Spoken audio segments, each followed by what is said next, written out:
Bonjour à tous et bienvenue pour cette table ronde intitulée Les ressources humaines au cœur des transitions numériques des CHU. On va vous proposer d'abord de présenter nos intervenants et puis l'équipe de modérateurs. Marie Caron, j'exerce au CHU d'Angers.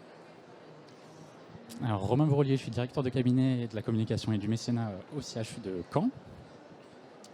Professeur Simon Lehello, directeur opérationnel de l'équipe en termes de mise en place d'outils numériques dans un service de biologie. Je m'occupe principalement de la biologie. Je suis responsable de service de microbiologie et d'hygiène au CHU de Caen. Jérémy Pajot, directeur des services numériques du CHU de Dijon et du GHT 2152. Christophe Boutin, j'ai été le PDG de Maincare Solutions pendant pas mal d'années et aujourd'hui j'accompagne pas mal de jeunes éditeurs et acteurs du numérique. Donc je vais représenter la partie industrielle. Et enfin Théo Piolin, directeur des ressources humaines au CHU de Caen également. Nous remercions vivement nos intervenants pour leur implication cet après-midi et n'hésitez pas à préparer des questions en fin d'intervention. Ils vous répondront avec plaisir. Vous pouvez constater que notre table ronde est particulièrement ancrée dans l'actualité. La semaine dernière a été lancée la feuille de route du numérique en santé par l'Agence nationale en santé et l'assurance maladie. Elle présente plusieurs axes prioritaires et l'un des axes prioritaires résonne particulièrement avec le sujet de notre table ronde aujourd'hui. C'est celui qui s'intitule Redonner du temps aux professionnels de santé et améliorer la prise en charge des personnes grâce au numérique. Les projets numériques, bien sûr, aujourd'hui sont incontournables dans nos établissements, utilisés pour améliorer nos organisations et constituent aussi un levier de modernisation de nos hôpitaux. Néanmoins, nous avons tous constaté qu'on est face aujourd'hui à plusieurs enjeux. Celui de l'ergonomie et de l'usage, celui des ressources humaines qui sont nécessaires à conduire ces projets, celui du financement bien sûr et de la soutenabilité pour nos budgets. D'ailleurs, la feuille de route du numérique en santé nous enjoint à consacrer davantage de nos budgets d'exploitation aux dépenses numériques et atteindre les 2% de nos budgets pour 2027. Et enfin, probablement l'enjeu qui est le plus fort et qui va vraiment nous réunir aujourd'hui, celui de la conduite de projet. Parce que nos organisations hospitalières sont complexes, que les enjeux de sécurisation, d'urbanisation et de process sont particuliers dans nos établissements. On peut constater que cette conduite de projet présente un certain nombre de risques et qu'un certain nombre de projets peuvent même échouer, qui sont d'ailleurs documentés actuellement.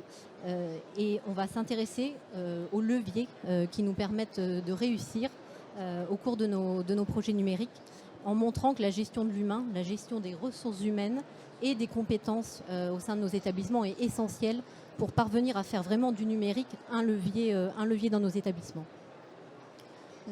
On vous proposera plusieurs parties. Une première approche vraiment consacrée à l'amélioration de la qualité que peuvent porter les solutions numériques, à la fois dans l'amélioration des prises en charge patients, mais aussi en tant que vecteur et que levier d'attractivité auprès de nos professionnels. Quand on est confronté à un double mouvement qui est celui d'innover pour améliorer les prises en charge patients, mais aussi de redonner du sens à nos soignants et de les fidéliser, on est donc face à cet enjeu très particulier. Et on va introduire notre première question qui sera pour le professeur Lehello. En tant que chef de service en microbiologie au CHU de Caen, vous avez porté un projet d'envergure qui est celui de la numérisation de l'anatomopathologie, qui concerne votre établissement et le territoire. Est-ce que vous pouvez nous illustrer en quoi cette numérisation a constitué une réelle amélioration du service rendu et de la qualité rendue aux patients? Merci de la question. Oui, alors, je suis responsable de microbiologie, mais plus particulièrement en charge de la biologie. Donc je vais parler de l'exemple de l'ANAPAT, qui en effet est un exemple assez intéressant dans le sens où on a construit autour d'un projet assez ambitieux sur la reconstruction d'un CHU, le CHU de Caen-Normandie, avec une première opération qui était en effet le bâtiment biologie recherche. Et donc du coup, on s'est intéressé à une modernisation au sens large des équipements, mais aussi des tentatives, on va dire, de numérisation. Et pour l'ANAPAT, en fait, on est parti sur une digitalisation complète de l'ANAPAT. Ça a été assez bien accepté, ça a donné pas mal d'opportunités. La première, en fait, il faut qu'on s'assure que l'outil numérique qui arrive éventuellement dans un nouvel environnement soit un outil numérique qui, à minima, fait la même chose, voire idéalement augmente un peu notre capacité d'analyse.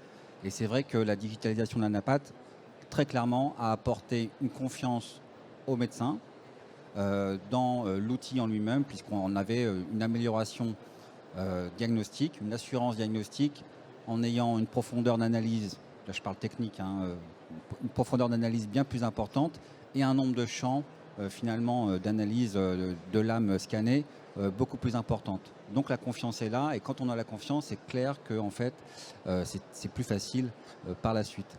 L'autre aspect extrêmement intéressant à dire éventuellement, c'est que quand on part sur la numérisation, on a une part virtuelle qu'il faut gérer. Je ne suis pas très spécialiste là-dessus, mais surtout on enlève une part en fait physique, et notamment les lames d'ANAPAT sont un sujet pour nombreux CHU, puisqu'ils représentent des éléments de stockage extrêmement contraignants, avec des réglementations qui peuvent durer plus de 20 ans en conservation. Et ce n'est pas idéal de ressortir une lame scannée, une lame non scannée, 20 ans après. Et donc c'est vrai que l'image a un outil, c'est un élément extrêmement positif pour la suite, pour pouvoir réanalyser plus tardivement éventuellement un cas. Dernier aspect, c'est l'échange. Je pense que là on se rejoint sur la partie numérique. C'est qu'on peut avoir des concertations pluridisciplinaires autour d'un cas par des échanges en fait d'images, en appelant éventuellement des experts nationaux, internationaux, éventuellement participer de plus en plus facilement à de la recherche clinique, puisqu'on a des images en effet, on va dire pédagogiques, voire cas d'intérêt, qui peuvent être partagées assez facilement. Et le dernier aspect, parce que c'est la question, sur le caractère territoire. Donc le territoire, c'est vrai que du coup, quand on a une approche numérique, on peut tout à fait mailler le territoire autour de cette discipline en travaillant avec des hôpitaux qui peuvent être à 150 km de distance, en établissement, si vous voulez, une activité technique, mais dont l'activité médicale pourrait être éventuellement lue dans un CHU. Donc jouer comme ça sur un maillage territorial en créant des annexes autour de l'ANAPAT. Et c'est vrai que ça, c'était un sujet qui est assez porteur, qu'on construit encore aujourd'hui, mais qui a bien marché. Est-ce que j'ai répondu aux questions ? Merci beaucoup. Toujours pour essayer d'illustrer l'amélioration du service rendu, la question suivante va s'adresser à Jérémy Pajot, qui est DSI donc au CHU de Dijon, et qui a conduit récemment un projet d'informatisation d'une réanimation. Donc ma question va être un peu double. La première, c'est en quoi ce projet d'informatisation de réanimation a été particulièrement important pour améliorer et sécuriser la prise en charge des patients. Et elle est double, puisqu'ensuite ma question concerne la conduite de projet. Quand on instruit un projet d'envergure de ce type, quels sont finalement les critères qu'on va mobiliser, et quel est notre angle d'analyse avant même de lancer le projet? Quels sont finalement un peu notre SWOT avant de lancer un projet et de partir sur un projet dont on sait qu'il comporte toujours une part de risque et qui va mobiliser un grand nombre de professionnels soignants? C'est une excellente question. Alors pour la première partie sur le projet d'informatisation des réanimations, l'enjeu principal qu'on avait au niveau du CHU de Dijon, déjà c'était une solution unique pour tous nos services de réanimation adultes, ce qu'on n'avait pas aujourd'hui. Et on a quand même des flux de patients entre services de réanimation qui existent et qu'on avait du mal à traiter en termes de continuité des soins. Ça, c'était le premier besoin. Le deuxième, qui était une grosse priorité pour nous aussi, c'est l'intégration biomédicale. Donc toutes les modalités qu'on trouve et qui sont très présentes, particulièrement dans des services de réanimation, qui a un besoin assez spécifique de réanimation par rapport à d'autres services de soins, ce qui nous a amené du coup à retenir une solution particulièrement performante sur cet aspect-là. L'autre enjeu principal, c'est la sécurité de toute la partie prescription et circuit du médicament, qui est un enjeu primordial aujourd'hui pour l'ensemble de nos services de soins, mais qui est aussi particulièrement vrai pour les services de réanimation. Et enfin, c'est des enjeux de traçabilité qui nous permettent ensuite également d'aller alimenter mon espace santé et autres, qui sont plein d'autres services nationaux pour lesquels on a aujourd'hui des enjeux forts pour la prise en charge du patient de manière très court-termiste dans le cadre de notre établissement, mais aussi pour la traçabilité dans le cadre de sa prise en charge dans des futurs établissements à moyen ou long terme. Donc ça, c'est sur les enjeux du projet et pourquoi on l'a fait dans un premier temps. Et après, on a d'autres besoins qui arriveront, ou en tout cas, on espère savoir y répondre. C'est des enjeux de recherche aussi, via l'informatisation. Nécessairement, on a une capacité à faire de la recherche qu'on n'a pas quand on fait des dossiers papier. C'est des enjeux aussi sur l'optimisation de la gestion des ressources. On a reparlé tout à l'heure sur donner du temps aux soignants et aux médecins. On a des enjeux aussi avec cette solution-là pour optimiser le temps et la charge de travail, notamment paramédicale. Et le dernier, autour de la sécurisation, notamment de l'impression des injectables, qui est un sujet très critique sur des services de réanimation, pour lesquels on a bon espoir à moyen terme de pouvoir répondre dans les années qui viennent. Et par rapport à la deuxième question sur comment on fait un SWOT, c'est une question compliquée. Déjà, la première question, c'est quel est le besoin, et souvent, on challenge beaucoup nos métiers qui arrivent en disant « moi je veux ça ». C'est pas toujours la bonne approche. C'est quel est le besoin, qu'est-ce que vous cherchez à faire avec une solution informatique, et ensuite on remet en cause souvent la solution qui nous est proposée, mener une analyse du marché, ce qui se fait ailleurs dans d'autres établissements. Et une des questions primordiales, et qui est aujourd'hui, je pense, la plus grosse difficulté qu'on a dans l'ensemble de nos établissements, c'est l'intégration par rapport à tout le reste de notre système d'information. Et ça, c'est notre priorité 1, je pense, et en même temps notre plus grosse difficulté, puisque quand on déploie un dossier patient dans un service de réanimation, par exemple, il faut quand même qu'il aille communiquer avec notre dossier patient institutionnel. Et aujourd'hui, le marché est pas au niveau de maturité attendu sur ces problématiques-là. Et je ne parle pas de toute l'interopérabilité avec les briques nationales, qui est aussi un enjeu primordial aujourd'hui qu'on doit prendre en compte dans nos projets. Et le troisième point qui est essentiel, c'est l'organisation du projet.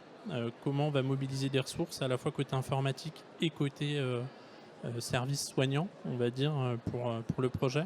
Et l'exemple du projet de réanimation est un bon exemple, puisqu'en fait, on a détaché du personnel soignant de services de réanimation au sein des équipes informatiques pour nous accompagner pendant le paramétrage. Et ça a été un vrai facteur clé de succès, à la fois dans la compréhension de besoins exprimés par le métier que nous, informaticiens, on a du mal à capter parce qu'on ne parle pas toujours la même langue, et aussi en termes de légitimité auprès des services de soins, tant paramédicaux que médicaux, pour faciliter l'échange et la communication. Et ça a été un vrai succès. Donc je pense que c'est les 3 critères clés, en mettant bien sûr en avant aussi l'aspect budgétaire, mais ça, c'est vrai sur n'importe quel projet, c'est pas spécifique à un projet informatique. Merci beaucoup de votre réponse. Elle fait complètement le lien avec la question qu'on s'apprête à poser à Monsieur Boutin, qui, elle, va prendre nécessairement un peu de recul sur nos organisations hospitalières. Et avec votre expérience du numérique en santé, qui est, j'allais dire, assez ancienne, qu'est-ce qu'aujourd'hui vous pouvez nous dire des nouveaux besoins qui émergent dans les établissements en termes d'usage, et également comment est-ce que vous voyez de votre œil extérieur notre maturité pour conduire des projets, et quels sont nos enjeux là à court terme selon vous? Le défi reste très fort. L'informatique de santé, globalement, ça a une trentaine d'années. Donc ça reste un segment de marché qui est assez récent, qui a démarré avec des besoins plutôt de couverture administrative. Donc c'est très mature aujourd'hui. En fait, on a essentiellement digitalisé des process qui étaient des process papier, Excel et compagnie, donc assez simples sur des graphes d'utilisateurs. Et on est passé entre les années 2000 et 2010 avec les plans hôpitaux en particulier vers l'informatique médicale. Et là, tout de suite, le challenge est beaucoup plus fort. En termes de complexité des produits, en termes de prise en main par les utilisateurs, du temps qu'ils peuvent accorder d'une manière générale. Et l'informatique médicale a été un premier très très gros palier. Pas toujours réussi d'ailleurs, ni au niveau des industriels, ni au niveau d'établissements. Une première génération de produits. Voilà.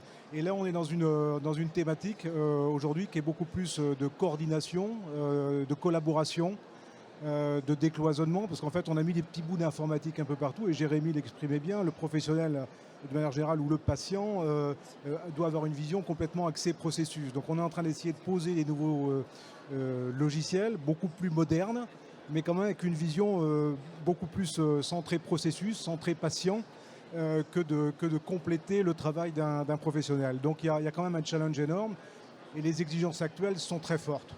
La mise en place des GHT est un très bon exemple.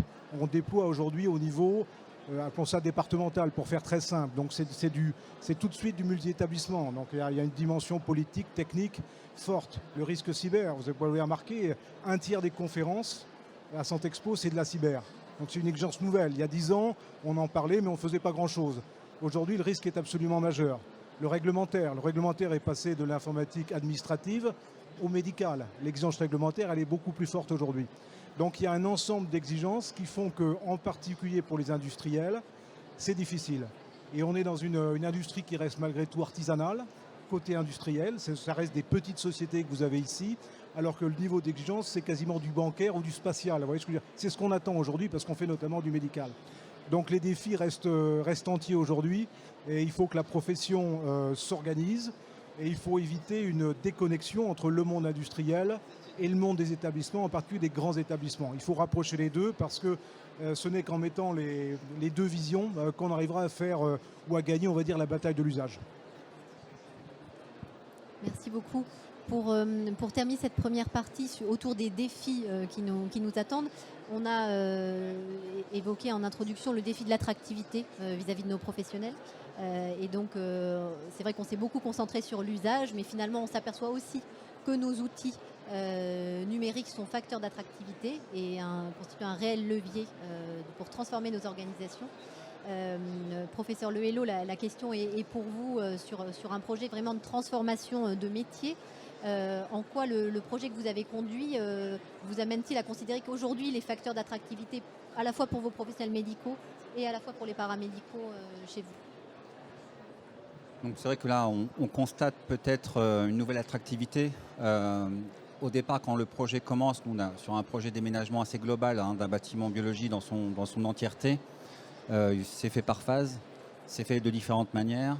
On implique un peu tout le monde, ça a été dit, je pense que c'est extrêmement important d'impliquer tout le monde, de mettre des personnes référentes au sein des services pour que l'intégration en fait, du projet soit totalement presque immiscée dans l'esprit des services, et c'est ce qu'on a fait. L'esprit aussi, je vais répondre à la question, mais l'esprit aussi Big Bang en fait qui est extrêmement important et intéressant. En tout cas moi c'est mon expérience parce qu'on a fait plusieurs phases particulières et on a fait ce choix de manière systématique et je ne changerai plus de choisir vraiment une transition Big Bang. Ça ne veut pas dire brutale, ça veut dire d'un passage d'un temps à un autre de manière avant-après.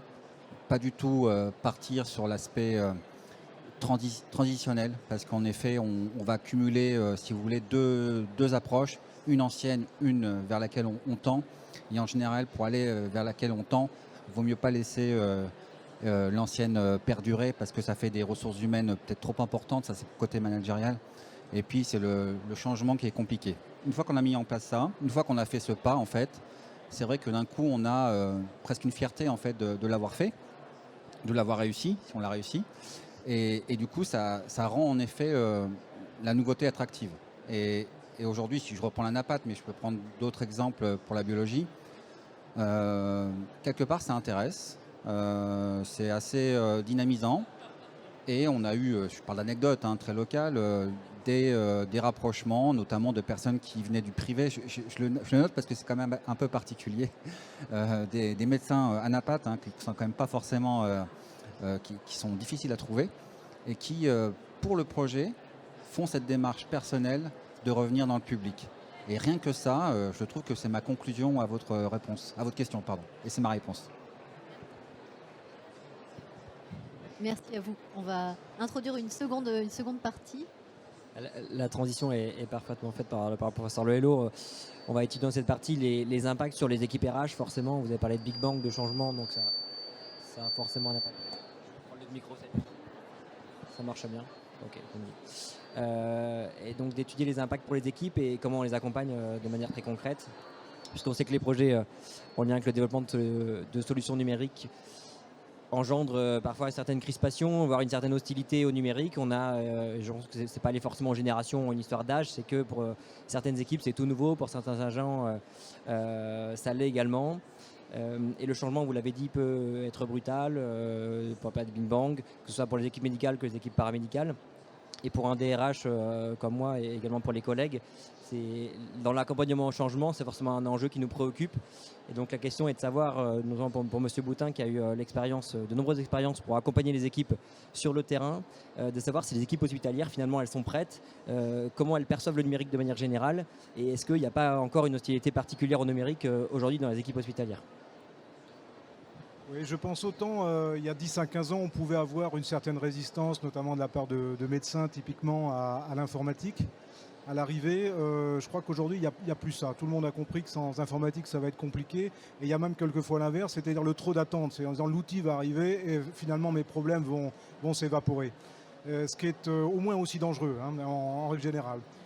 Donc oui, mon conseil, c'est on va en parler un petit peu, mais l'outil, c'est bien. Les fonctionnalités, Jérémy en parlait, c'est bien, mais ce n'est pas suffisant d'une manière générale. Et donc je pense que pour améliorer ce point, Théo, il faut vraiment travailler l'avant, c'est-à-dire qu'avant d'acquérir ou de mettre en place un logiciel, il y a un travail de fond sur l'organisation, sur les attentes des professionnels, et puis ensuite sur la bonne introduction de ce bel outil qui, d'un établissement à un autre, peut être un succès majeur, comme un semi-succès, voire un échec complet dans d'autres. Le même produit exactement. Et donc il faut s'interroger sur tout ce qu'il y a autour de l'outil aujourd'hui. Je pense qu'on en parlera un petit peu plus tard. Je vous remercie. On l'a vu tout à l'heure, c'est forcément positif, en tout cas ça peut être positif quand ça marche bien, de développer du numérique à l'hôpital et dans le monde de la santé, notamment pour les patients, parce que ça reste l'objectif principal. Une question pour M. Pajot, parce que vous avez développé un certain nombre de projets numériques, notamment au CHU de Dijon. On a parlé d'informatisation des réanimations. Forcément, ça nécessite de convaincre les équipes d'installer ce genre de logiciel ou en tout cas de nouvelles technologies. Comment vous, au CHU de Dijon, dans vos expériences, vous avez réussi à convaincre vos équipes de déployer de nouvelles solutions numériques, voire des outils numériques totalement révolutionnaires? Alors, il y a plusieurs axes de réponse. Le premier, en fait, déjà, c'est qu'on en a qui viennent nous voir en nous disant « moi, je veux faire ça », parce que de toute façon, il faut qu'on avance, et puis là, il n'y a plus le choix. Et là, auquel cas, on est plutôt dans une logique, encore une fois, de repartir du besoin, et puis de mener une analyse comparative, benchmark des solutions du marché. Et ce qui marche bien, c'est des retours d'expérience. Donc c'est aller voir dans d'autres établissements qui ont mis en œuvre soit la même solution ou une solution comparable pour qu'ils se rendent compte concrètement de comment ça marche, comment ça fonctionne et quel est l'impact pour les utilisateurs. Donc ça, c'est des retours en plus terrain qui ne sont pas gérés par un éditeur en lequel nos praticiens n'ont pas toujours une grande confiance. Le deuxième point, c'est beaucoup de démonstrations. On l'a évoqué en introduction, il y a un enjeu fort aujourd'hui dans nos projets numériques autour de l'ergonomie. Le fait qu'ils voient un outil, qu'ils arrivent à visualiser comment ils vont s'en servir demain et qu'est-ce que eux vont pouvoir gagner, parce que c'est eux les plus à même de répondre. C'est pas nous qui utilisons les outils au quotidien et qui exerçons leur métier. Ça fonctionne plutôt bien. Et le troisième, c'est comment cet outil peut vous aider à optimiser vos organisations. Et là-dessus, c'est vraiment un travail qu'on ne peut pas mener tout seul, qu'il faut qu'on fasse. C'est un travail qu'on fait conjointement avec les services concernés par les projets, dans une logique de dégager du temps pour des actions en plus forte valeur ajoutée, ou mieux faire certaines choses. Et le quatrième, mais qui est souvent l'argument qu'on utilise en dernier recours, c'est l'aspect purement réglementaire, soit des résultats de certification ou autres, qui en fait sont un peu autoritaristes dans la manière de présenter les choses, mais qui font quand même mouche parfois pour qu'on arrive à démarrer certains projets qui traînent depuis un certain temps. Donc c'est ça les 4 grands points qu'on utilise aujourd'hui pour vendre entre guillemets des projets à nos métiers. Je vous remercie pour ces précieux conseils. Une question un peu similaire pour le professeur Laello, parce que vous avez mis en place quand même avec vos équipes un projet majeur pour le CHU de Caen, et je suis bien passé pour en parler, avec au-delà de la numérisation de l'ANAPAT, la mise en œuvre de nouvelles organisations avec des technologies totalement nouvelles, avec une plateforme unique au CHU de Caen, totalement rénovée, reconstruite. C'est forcément un changement majeur pour les équipes. vous avez mutualisé les services en une seule plateforme qui vient en support de toute l'équipe hospitalière. Donc forcément un virage à 360 pour les équipes, tant je pense à l'encadrement que pour les techniciens de laboratoire ou de laboratoire ainsi que les biologistes. Comment vous avez fait en sorte pour que cette transition, c'est le sujet d'aujourd'hui, se fasse le plus sereinement possible? Donc on l'a fait. Donc je dirais que je suis content de l'avoir fait parce que jusqu'alors c'était pas forcément si simple. C'est un travail de longue haleine, pour reprendre votre question. C'est quand même des projets qui partent en effet de l'architecture d'un nouveau bâtiment, faire participer le maximum de personnes, tout statut, à l'élaboration d'un nouveau projet. Et ça a été fait aussi. Des groupes de travail par service, parce qu'en fait c'est pas qu'une seule plateforme, c'est 5 plateformes majeures, on va dire, pour un seul bâtiment, autour on va dire de communautés de disciplines. Si on parle de l'infectieux, on va mettre de la bactério, de la virologie, tout ça ensemble, mais aussi techniques, expertes, autour de matériel un peu innovante, de séquençage ou autre. Donc on va faire une plateforme de génomique et des choses comme ça qui ont été développées. Donc tout ça a été partagé, réfléchi sur plusieurs années.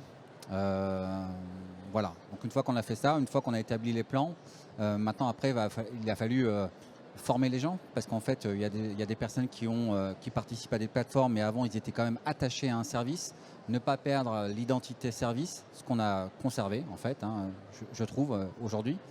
Et puis du coup gagner en fluidité, notamment sur, moi c'est la biologie, donc j'ai que cet exemple-là, sur le traitement d'un échantillon pour finalement plusieurs disciplines. C'est-à-dire qu'en gros, on part sur un tube de sang, pour faire très simple, pour faire plusieurs analyses, que ce soit biochimie, hématologie, immunologie, et non pas 3 prélèvements pour chacune des disciplines. Donc évidemment, on gagne en temps de réponse, parce que tout ça est un peu connecté sur une chaîne très, très, très importante. Et donc, on gagne forcément en rapidité. Donc, si on gagne en rapidité, je crois que tout le monde s'y retrouve, le patient, bien entendu, et puis les personnes au service du patient, c'est-à-dire en fait nous, biologistes et techniciens de laboratoire, pour essayer de répondre à ça. Donc, on a mis en place plein de choses. Voilà, collectivement, ça a marché. Il y a eu une énergie importante. Faut la maintenir.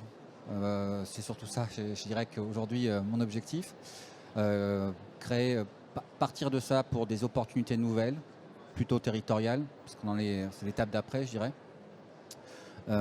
pour construire ça. Donc c'est vrai que ça a été important. Je tiens à signaler, parce que c'est vraiment, je dirais que le service, la direction du service informatique est primordiale dans ces projets-là. Donc je tiens à remercier, alors ils ne travaillent pas chez moi, mais je tiens à remercier finalement. C'est des gens qui ont été totalement impliqués, et depuis le début jusqu'à la fin. J'appelle ça des opérations coup de poing, c'est-à-dire qu'en fait c'est des gens qui sont présents et qui adaptent tout de suite les connectiques, et qui rendent un service immense en fait au passage à une bascule comme ça a été le nôtre. Premier point. Les fournisseurs, faut pas oublier les fournisseurs, parce que les fournisseurs, on a modernisé quand même beaucoup la biologie avec des nouvelles acquisitions d'automates, etc., une chaîne complète. Les fournisseurs ont joué un rôle extrêmement important dans la mise en place, et notamment le lien avec les DSI en particulier, et puis le lien évidemment avec tout le reste. Donc ça a été, je dirais, ce sentiment d'accompagnement global qui, à mon avis, la réussite du projet.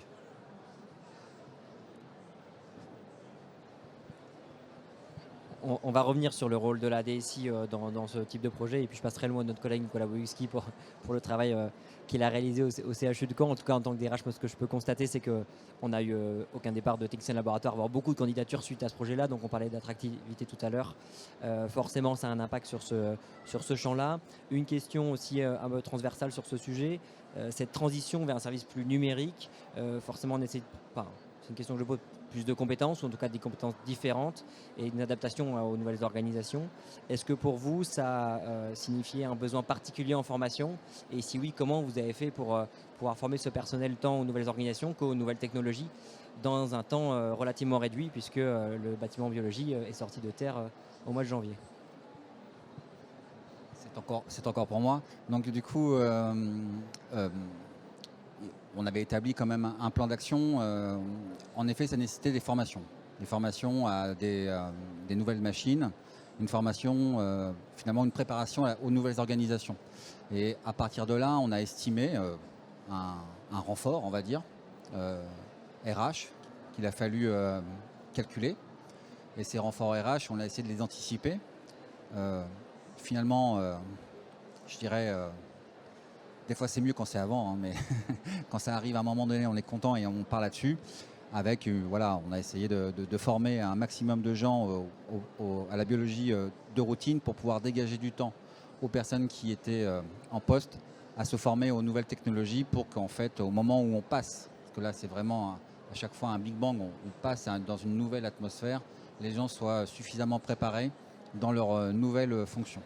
Donc c'est en effet forcément à un moment donné un calcul RH important à faire pour pouvoir libérer du temps, ça a été dit, hein, je dirais au bon moment et à bon escient. Je vous remercie. Une question pour Monsieur Pajot.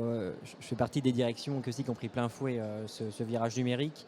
Et on peut avoir tendance, en tout cas les agents peuvent, et moi-même bien sûr, penser que la solution numérique est une solution très facilitante et peut résolver une problématique quasiment instantanée. Et que parfois d'ailleurs le logiciel arrive clé en main et finalement il n'y a plus de problème une fois qu'on a le logiciel. Bien évidemment la réalité est tout autre, notamment pour une DSI. Est-ce que vous pouvez nous décrire la façon dont vous conduisez les projets numériques en tant que DSI et nous donner des conseils, voire nous décrire un peu les obstacles à franchir pour qu'une fois qu'on a acquis la solution, celle-ci se déroule bien et surtout que les équipes puissent utiliser au quotidien.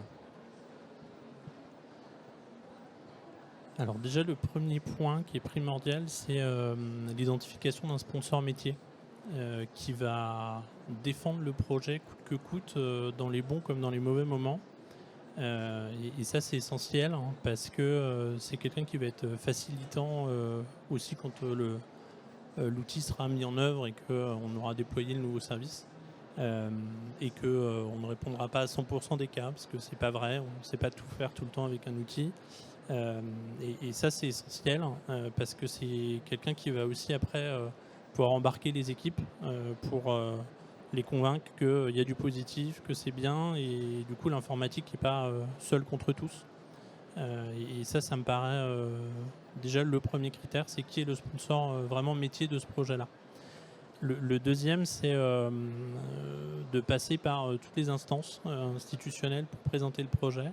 Alors je parle des gros projets, hein, je ne parle pas des petits projets pour lesquels on n'a pas besoin de sortir cette artillerie lourde, mais qui vont impacter tout le monde, et ça me semble essentiel, y compris des directions comme la qualité et gestion des risques, direction des soins qui a impacté aussi, la CME, passer en bureau qualité, je le disais, c'est important parce que ça permet aussi d'avoir un appui de l'institution sur ce projet-là, ça permet de prendre le temps d'expliquer pourquoi on le fait, et cette étape-là, elle est souvent très longue pour réussir à convaincre, mais elle est aussi essentielle parce que c'est ça qui nous ramène dans le droit chemin pendant le projet. C'est quoi l'objectif, où on voulait aller, et prendre le temps d'étudier, cadrer les projets, ça me semble important. Et en complément des instances, c'est aussi pendant tout le déroulé du projet une communication, où on en est, qu'est-ce qu'on fait, quels sont les points de difficulté. Communication qui doit aussi être transparente, puisqu'on l'évoquait, mais l'informatique, tout le monde considère ça comme un acquis, ça doit marcher, ça doit fonctionner, et c'est comme ça. Malheureusement, quand on déploie une solution dans un établissement comme un CHU d'une taille conséquente, y a des petites choses qui ne fonctionnent pas toujours parfaitement bien. C'est le dire avant, parce que si on attend qu'on ait les premiers incidents, souvent ça ne se passe pas très bien. Et cette communication transparente vis-à-vis de nos utilisateurs et nos métiers, elle me semble primordiale aussi pour mieux gérer les frustrations au moment du démarrage, et notamment vis-à-vis des sponsors métiers. Encore une fois, ça me semble important. Et au-delà de l'enjeu communication, on l'a évoqué tout à l'heure dans le projet d'Anapat, c'est l'accompagnement au changement. Si on n'explique pas aux gens comment ils vont devoir utiliser un nouvel outil, qu'on les met devant l'ordi et puis vas-y débrouille-toi, souvent ça marche pas. Donc cette phase d'accompagnement au changement, elle est primordiale, elle prend du temps, il ne faut pas la négliger et elle est essentielle pour avoir l'adhésion de nos métiers dans nos projets. Et on a des outils aujourd'hui comme le e-learning qui sont quand même relativement facilitants pour ce type de démarche. Pas mal d'éditeurs d'ailleurs sur Santexpo ont fait des annonces de nouveaux modules e-learning sur ce salon et je pense que c'est un vrai enjeu à la fois pendant le projet et dans la formation après au quotidien dans le cadre des arrivées et des départs dans les services. Donc le côté accompagnement au changement pendant le projet et pendant la vie de l'outil, c'est essentiel. Monsieur Boudin, peut-être en tant qu'un prestataire et votre expérience d'accompagnement des équipes, est-ce que vous auriez des conseils à nous donner en complément de ce qu'a indiqué Monsieur Pajot sur la conduite de projets numériques? Oui, je crois qu'il y a au-delà de l'outil, en règle générale, on va choisir une solution, qu'on va payer un certain prix. Bon, ça c'est un peu le niveau 1. Je crois qu'il y a 3 facteurs de succès très importants que j'ai vu moi d'ailleurs en arrivant dans l'industrie il y a une quinzaine d'années. J'ai passé du temps à Caen, à Angers, derrière les professionnels plusieurs jours, du bureau des entrées en passant par le labo, la pharmacie, les unités de soins, et je me suis mis derrière et franchement j'ai été impressionné, mais dans le très mauvais sens, sur mon attente des outils, comme disaient mes équipes, et puis la vie du professionnel. Quand on se met derrière, on voit comment il travaille et là on se dit il y a un décalage absolument énorme. Et donc au-delà de l'outil, je pense qu'il y a 3 sujets, Jérémy en a parlé un petit peu. Un, c'est l'ergonomie. L'ergonomie, on peut appeler ça la prise en main, ce qu'on appelle la usability, qui est un peu plus large en termes américains. Il faut que le professionnel ne se pose pas de questions devant l'outil. Pourquoi ? Parce qu'il a peu de temps. L'outil va fortement évoluer. Ce qui va marcher dans 5 ans, il y aura eu plein de mises à jour réglementaires et fonctionnelles, n'est pas celui-là. Et le budget, tu en as parlé un petit peu Jérémy, alloué aux formations initiales et continues est ridicule par rapport à la difficulté de l'outil. Donc il faut que l'outil en lui-même soit naturellement facile à prendre en main. Et l'ergonomie, ce n'est pas des beaux écrans, des belles couleurs. Je mets un professionnel en face, est-ce qu'il prend la souris et c'est parti, sans formation. Le défi, il est là. Deuxième chose, Jérémy en a parlé un petit peu, on a parlé avec l'interrogabilité, c'est la contextualisation. Il y a 15 jours, j'étais à Villefranche-sur-Saône, dans la cellule de gestion des lits, et je regardais comment les professionnels travaillaient. Alors bien sûr, vous avez les lits, c'est magnifique, vous avez dû voir ça un petit peu partout, encore sur le salon aujourd'hui, mais la réalité, c'est que le professionnel, il a ça en face, mais il a 3 autres écrans ouverts. Il faut d'un seul coup qu'il parte dans les services et qu'il emmène quelque chose de mobile. Il a le bio-nettoyage, il a la gestion administrative pour les entrées-sorties, et donc il faut que l'outil soit adapté au contexte. Donc pour ça, l'interopérabilité dont parlait Jérémy est importante. Ce n'est pas que l'outil tout seul en vertical, c'est l'outil et ce que va faire le professionnel à l'instant T. Et c'est rarement un seul outil. Voilà. Donc porter plus d'attention à ce qu'on pourrait appeler la contextualisation. Voilà. Et en 3, Jérémy en a parlé aussi, c'est l'accompagnement. L'accompagnement, c'est faire quelquefois des études d'organisation avant. C'est préparer, on en a parlé sur l'attente des professionnels, préparer l'arrivée de l'outil pour qu'il n'y ait pas d'incompréhension et accompagner franchement pendant le déploiement et pendant des périodes un petit peu supplémentaires pour que l'outil soit vraiment utilisé au quotidien. Donc il faut aller au-delà de l'outil et de l'acquisition d'un outil et peut-être placer, ça c'est un message pour les directions, passer plus de temps, passer plus d'argent sur tout ce qu'il y a, tout ce qu'il va y avoir pour que l'implémentation de l'outil, vous en avez parlé professeur, soit un vrai succès. Plus de temps, plus d'argent, on l'a bien noté, et nos directeurs généraux aussi, j'imagine. Pour conclure sur cette partie-là, on voit bien, au regard de ces échanges, que les nouvelles technologies, le numérique prend de plus en plus de place à l'hôpital et finalement les équipes sont de plus en plus dépendantes à l'informatique. Forcément, ça pose la question de la cybersécurité, vous l'avez abordé. Aujourd'hui, on a le CHU de Brest qui a eu une cyberattaque, on a la région parisienne, enfin de plus en plus d'hôpitaux sont impactés. Est-ce que lorsque vous conduisez des projets numériques dans les hôpitaux, vous profitez, je me tourne vers M. Pajot en tant que DSI, pour sensibiliser les professionnels à ce risque de cybersécurité et si oui, de quelle manière ? Alors l'enjeu de cybersécurité et même de protection des données au sens large fait aujourd'hui partie de nos priorités. On l'a vu, les attaques sur les centres hospitaliers sont de plus en plus nombreuses et de plus en plus impactantes.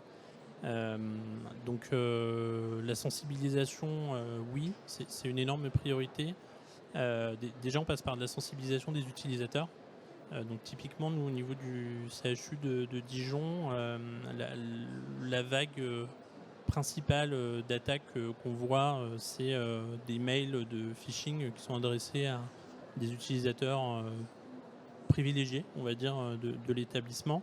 Donc pour ça, on réalise des fausses campagnes qui ont vocation à sensibiliser les utilisateurs lorsqu'ils cliquent sur le lien sur lequel ils n'auraient pas dû cliquer ou qu'ils ouvrent une mauvaise pièce jointe, sur pourquoi ils n'auraient pas dû le faire et comment ils auraient pu détecter que ce qu'ils ont réalisé n'était peut-être pas optimum. Et ça nous a permis de réduire d'à peu près 25% en moins de 6 mois le nombre de mails suspects ouverts par nos utilisateurs. Donc c'est un petit effort de développement, mais avec un vrai bénéfice. Donc on est vraiment satisfait de cette opération-là. Après, ça passe aussi par la sensibilisation de nos éditeurs. Aujourd'hui, tous les éditeurs n'intègrent pas directement dans la conception de leurs produits des enjeux de sécurité. Alors ils le font de plus en plus et ils vont être de plus en plus obligés de le faire via les normes et les réglementations qui y arrivent. Malgré tout, on est souvent obligés, nous, de faire des piqûres de rappel. Et on introduit en fait une phase de validation par notre responsable sécurité système d'information de tous nos projets. Et donc par moment on doit faire des arbitrages entre de la sécurité ou d'ego sur des projets, parce que l'informatique c'est toujours une question d'équilibre, il n'y a jamais la réponse parfaite. Mais en tout cas on implique notre DPO et notre RSSI le plus tôt possible dans nos projets dès les phases de conception. Et le dernier point, c'est essayer de penser, alors je dis essayer de penser parce que on est encore aux prémices, la continuité d'activité en cas de rupture informatique. Et pour ça, on a une bonne initiative nationale qui s'est mise en place cette année avec une obligation de réaliser des exercices de crise cyber tous les ans. On a fait notre première simulation, nous, avec l'ensemble du comité de direction du CHU de Dijon et puis l'ensemble de la DSI. Ça a été un plutôt bon succès, mais on s'est aussi rendu compte de toute la marche qu'il fallait franchir. Toutes nos procédures dégradées ne sont pas encore intégralement formalisées, mais il y a déjà des choses qui existent et ça c'est une démarche qu'on essaie de systématiser dans nos projets parce que on est aujourd'hui dépendant de l'informatique de plus en plus, mais que fait-on quand on n'en a plus et on essaie de monter en compétence sur cet aspect-là aussi. Merci, je vais laisser la parole à Romain, notamment qui va aborder les perspectives de l'évolution numérique à l'hôpital et les écueils forcément qu'il y a avec cette thématique. C'est ça, pour envisager les choses sur le temps long. Pour cette troisième partie de table ronde, ce que je vous propose, c'est donc de prendre pas mal de recul sur depuis les débuts en fait de l'informatique, de la numérisation à l'hôpital et pour les années à venir. Si on prend n'importe quel agent paramédical dans un CHU aujourd'hui, il est clair que sa pratique, son métier a largement évolué, n'a beaucoup évolué par rapport à ce qu'il était il y a 20, il y a 30 ans. Et c'est en grande partie, je pense, dû à l'éruption du numérique dans les hôpitaux. Et donc je me tourne vers vous, professeur Lehello. Est-ce que vous pourriez peut-être, notamment dans votre service, nous brosser le portrait robot, la journée type d'un professionnel paramédical et de quelle façon le numérique a bouleversé son quotidien, alors que ce soit dans sa pratique soignante, mais aussi dans ses interactions avec l'encadrement, etc. Donc je crois que la première chose qu'on regarde quand on arrive dans un service, donc là c'est un peu critique, c'est que toutes les connectiques marchent. Et les pannes, on les déteste. Donc du coup, c'est vraiment presque une assurance quand on arrive dans un service, c'est que finalement tout marche correctement. Sinon, on appelle la DSI ou d'autres personnes pour venir à notre aide, parce que finalement, on n'est pas expert complètement et on est extrêmement dépendant. Évidemment, nous, on est dans un rendu de résultat, donc forcément, le lien serveur nous embolise complètement s'il est inefficace. Donc, pour nous, c'est primordial. Donc l'assurance, en effet, que les outils marchent, que tout a fonctionné, parce qu'on est sur une approche 24/24 souvent, et donc du coup, voilà, ça peut arriver à tout moment. Et il y a des procédures dégradées à mettre en place qui peuvent être très impactantes, parce que les organisations ont été de plus en plus adaptées à l'outil numérique. Donc c'est sûr qu'il ne faut jamais perdre de vue de pouvoir faire une approche dégradée, alternée, lorsque ça ne fonctionne pas. Donc voilà le premier élément de la journée type d'un technicien de laboratoire, c'est que tout fonctionne correctement. Et ça c'est très important. Ensuite, c'est vrai que ça a beaucoup changé. Je vais prendre l'exemple de la microbiologie, parce que c'est celle que je connais le plus. On a des ensemenceurs automatiques, on a des étuves intelligentes, telles qu'on les appelle, et on a une gestion en fait de l'échantillon qui est beaucoup plus automatisée. Et ce qui fait qu'on arrive sur un aspect, pas de bactériologie de paillasse, mais quasiment de bactérioclique. Donc on a une approche d'image, encore une fois, de culture bactérienne qu'on va manager au bout de la souris. Et ça change complètement. Dans le bon et le mauvais sens, faut être assez clair. Dans le mauvais sens, dans le sens où on perd quelque chose qui était quand même très spécifiquement lié à la pratique de la bactériologie. Donc cette transition qui va, j'imagine, au fil du temps un peu disparaître. Et voilà. Et du coup, c'est vrai que dans le bon sens du terme, c'est qu'on a une gestion qui est quasiment automatisée. Donc on a une ergonomie là, du coup, d'organisation de paillasse où, si je prends la microbiologie, vous savez, un technicien de laboratoire en microbio avait un certain nombre de boîtes de paillasse, de boîtes de pétri à lire au quotidien. Donc il se promenait avec des piles entières de boîtes et devait les trier. Ça prend des heures et des heures avant de pouvoir les analyser. Là aujourd'hui, en fait, on est sur un passage clic avec une automatisation, un choix des bactéries qu'on peut choisir, etc., etc. Donc en fait, la paillasse d'un technicien aujourd'hui, elle a complètement changé, elle est devenue beaucoup plus propre, puisqu'en fait on a un écran et quelques évidemment techniques très particulières qu'on ne peut pas évidemment automatiser et qui sont en effet très manuelles. Donc on est sur une approche mixte, et la microbiologie est un bon exemple parce que c'est quand même pas une discipline très automatisée, qui devient de plus en plus. Et donc on a une approche assez mixte entre une approche purement technique, manuelle, et une approche numérique. Voilà. Donc globalement, on est sur ce type de journée type, avec évidemment une assurance de rendre un résultat correct dans le serveur, donc avec une identitovigilance à avoir, avec une assurance du résultat correct, validé biologiquement. Donc c'est, on va dire, un processus assez partagé pour l'ensemble du personnel. Je ne sais pas si j'ai répondu à la question. Si, tout à fait. Donc impact fort sur les dernières années. Question peut-être pour vous, Christophe Boutin. On a un peu évoqué tout à l'heure, l'industrie numérique, elle ne cesse de se transformer, elle va encore largement évoluer dans les prochaines années. Qu'est-ce qu'on peut attendre justement de cette industrie du numérique qui pourrait être repris dans les hôpitaux dans les prochaines années? Concrètement, l'hôpital de demain, les services hospitaliers de demain, au regard du numérique, à quoi ça ressemblera dans quelques années? Comme je disais tout à l'heure, il y a encore de grands défis avec des tendances comme l'arrivée de l'IA, on pourra peut-être en parler, mais je pense que c'est une thématique vraiment importante. C'est-à-dire que l'outil aujourd'hui informatique, c'est quand même une charge en règle générale. Et dans la grande majorité des cas, dans l'hôpital, c'est ça. C'est du temps à passer pour remplir des cases, pour documenter. Et l'informatique telle qu'elle est installée aujourd'hui, je ne parle pas des plans de R&D, ce qu'on peut voir sur le salon, ce qui est installé sur le terrain aujourd'hui, ça n'aide pas beaucoup le professionnel. Ça lui prend beaucoup de temps, ça c'est clair, on le sait tous, et ça lui amène quand même en règle générale un bénéfice qui reste limité au regard de ce qu'on pourrait faire. Voilà. Donc moi personnellement, ce que j'attends après on va dire 15 ans de pratique, c'est une informatique beaucoup plus centrée sur le bénéfice du professionnel de santé, c'est-à-dire faire de l'informatique mais pas pour documenter, supporter de la réglementation, vous voyez ce que je veux dire, mais pour lui faire gagner du temps, du confort, d'une manière générale, et de la qualité de vie au travail en particulier. Et ça, il y a aussi un travail côté éditeur, parce qu'on doit fabriquer le produit pour ça. Vous voyez, je veux dire, pas pour une fonctionnalité X ou Y. Et donc ça, c'est un grand changement de paradigme de mon point de vue. Et puis ensuite, bon, il reste la thématique du décloisonnement. Moi, j'aime bien la gestion populationnelle parce que c'est refaire de l'informatique centré, on l'a eu que le Covid, centré sur le patient et sa pathologie. Enfin, ce qu'on essaye de régler au plan médical à l'instant T. C'est-à-dire qu'on n'est pas là pour, je le redis, reformater en format numérique des process assez anciens.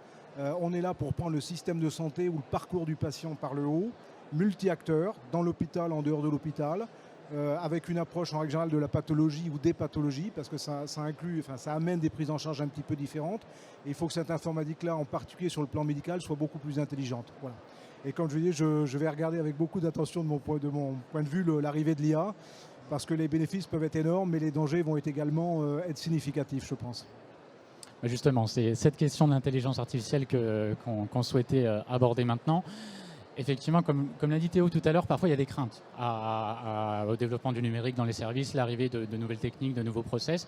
L'intelligence artificielle, c'est forcément quelque chose qui peut parfois être perçu comme une crainte pour certains professionnels.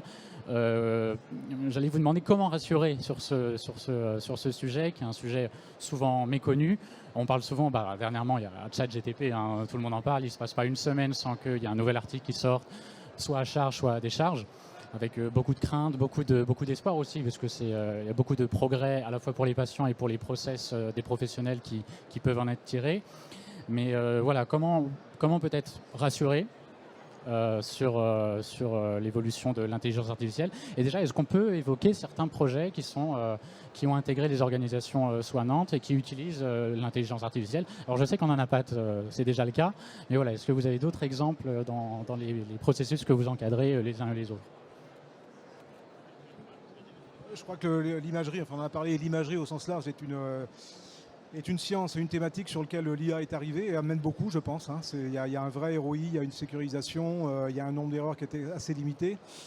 Ça c'est un des avantages de l'imagerie, c'est que c'est beaucoup plus normé, beaucoup plus digital, c'est des 0 et des 1 un petit peu partout, donc c'est beaucoup plus simple. Voilà, mais on va arriver là dans des thématiques un peu différentes. Je vais prendre comme exemple l'aide à la décision clinique. Vous voyez, là, ça commence à être compliqué, puisqu'à un moment donné, on le voit avec ChatGPT, on a un niveau moi je prends une fille qui est au lycée, on a un niveau de qualité de la réponse qui est bluffant. Et donc ça commence, plutôt que de faire un devoir, d'aller chercher pendant 1 heure, je tape ma phrase correctement et mon devoir il est rempli. Et ça va rentrer dans le mode dans la société d'une manière générale, avec des professionnels plus jeunes qui utilisent ce type de techno à la maison et ils vont attendre ça à l'hôpital ou en officine ou ailleurs. Voilà. Et comme quand même le niveau de ces produits-là a fait un progrès bluffant, ça devient très dangereux. Parce je ne parlais pas de fainéantise, mais on peut avoir une confiance naturelle beaucoup plus forte. C'est la machine qui dit, donc ça doit être vrai. Et si on est sur des thématiques comme l'aide à la décision clinique, au quotidien, moi j'accompagne des sociétés par exemple qui font ça aujourd'hui, sur la prescription, soit pour le médecin, soit pour le pharmacien. Voilà, on rentre dans un terrain qui est extrêmement glissant. Et je le redis, c'est glissant aussi parce qu'on est dans une industrie qui reste très artisanale. L'informatique de santé en France, c'est peut-être 500 millions d'euros à peu près. Vous voyez ce que je veux dire? Et je le redis, les sociétés qui sont là sont pour la plupart relativement artisanales par rapport à l'aérospatial ou au bancaire. Donc il faut faire attention. Alors, moi, je suis très méfiant avec ça. Je vous le dis à un niveau personnel. J'ai fait des études d'informatique, donc l'IA ne me fait pas peur. C'est de l'algorithmie, c'est pas très compliqué.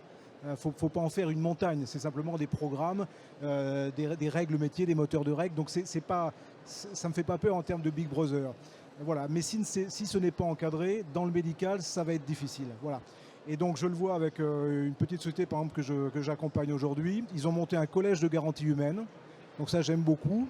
Drivé par des professionnels. C'est pas l'éditeur, l'industriel qui gère, c'est qu'il a un groupe de médecins en règle générale. Qui va encadrer l'utilisation de l'outil et donner ses limites. Voilà, ça c'est très. Alors ça coûte du temps, ça peut coûter de l'argent. C'est très important. On peut aussi voir ce que fait Ethikia, vous avez vu. Donc je pense qu'on va aller, et là on est très fort là-dessus en France, on est très en avant sur la certification de la réglementation. Il va le falloir, dans certaines mesures, il ne faudrait pas non plus que ça bloque l'innovation. Voilà, donc c'est un vrai sujet à regarder. Il y a des thématiques sur lesquelles je prends la gestion des listes. Je pense que les impacts peuvent être très intéressants. Les risques sont limités. Quand on va par exemple dans l'aide à la décision clinique, ça peut être dramatique. Justement, c'est extrêmement important ce que vous dites et notamment ce qui nécessiterait probablement un contrôle, c'est en effet ce que vous parlez, contrôle qualité, une surveillance éventuellement du rendu sur certains dossiers pour s'assurer qu'en effet tout est correct, etc.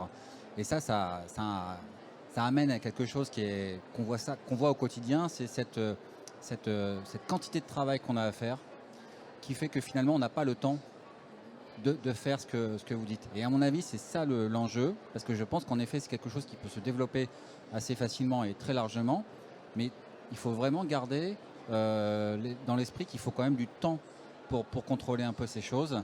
Et quand on est surchargé de travail dans sa journée, c'est clair qu'on est un peu trop superficiel et qu'on va plutôt faire confiance, mais par la force des choses. Donc là, on revient sur la partie managériale et RH. Je pense qu'en effet, il y a un atout assez clair qui ressort là, c'est que ces outils numériques donnent du temps qui doivent servir justement, quelque part, à contrôler un peu ce qui est fait pour s'assurer que tous ces process numériques soient un service rendu pour le patient. Je peux compléter sur ce sujet, les CHU, de mon point de vue, ont un vrai rôle à jouer. Parce que si ce n'est pas géré directement par des institutions de ce niveau-là, ça sera repris pas forcément très bien par les éditeurs eux-mêmes. C'est ce qu'on voit aujourd'hui avec les GAFA et compagnie. Donc ça risque d'être très critiquable. Ou ça sera repris par les institutions. Et là, on va avoir des usines à gaz de certification. Donc il faut que ça soit repris par les professionnels. Voilà. Et comme le dit le professeur, la difficulté, c'est que le temps que vous avez est assez limité, d'une manière générale.